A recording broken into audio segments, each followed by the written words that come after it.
On l'appelle cœur de Marie à cause de la forme de ses fleurs et c'est une plante vivace très rustique. Ses fleurs pendantes en forme de cœur peuvent être roses, rouges ou blanches, c'est selon la variété.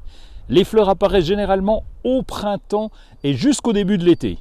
C'est une plante originaire d'Asie et notamment du Japon, de la Chine et de la Sibérie. Elle a été introduite en Europe et en Amérique du Nord au cours des siècles précédents et elle est désormais largement cultivée comme plante ornementale dans les jardins et dans les parcs. Alors on peut aussi la planter en pot. Pour l'entretien c'est facile, il suffit de respecter quelques précautions. Elle est vendue en pot, souvent déjà en fleurs au printemps et on va la replanter à l'extérieur. Commencez déjà par bien tremper le pot dans l'eau afin de l'humidifier. C'est une vivace qui aime bien l'eau. Au bout d'une minute, lorsqu'il n'y a plus de bulles à la surface, retirez la plante et laissez-la égoutter. L'idéal pour elle, c'est un sol riche en humus, frais et bien drainé. Dans tous les cas, ajoutez un terreau à la terre de plantation et en pot, optez plutôt pour un terreau balconnière qui est déjà, lui, enrichi. Et dans tous les cas, installez-la dans un coin ombragé avec du soleil le matin et de l'ombre l'après-midi. C'est ce qu'on appelle une plante de mi-ombre.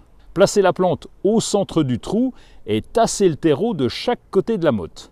Afin de conserver le sol bien frais, vous pourrez ajouter un paillage en surface.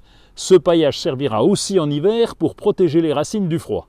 Et surtout, arrosez copieusement à la plantation et pendant le premier été pour que les racines se développent correctement. Et une fois que la plantation est effectuée, voilà, c'est le plus facile, il reste un tout petit peu d'entretien. Vous aurez juste à couper les fleurs lorsqu'elles seront fanées. Et une fois en place, la plante peut se propager naturellement avec ses graines ou avec ses rhizomes. Mais rassurez-vous, son développement est facile à contrôler. On peut aussi ajouter un engrais fleur au début du printemps en respectant les doses indiquées sur l'emballage.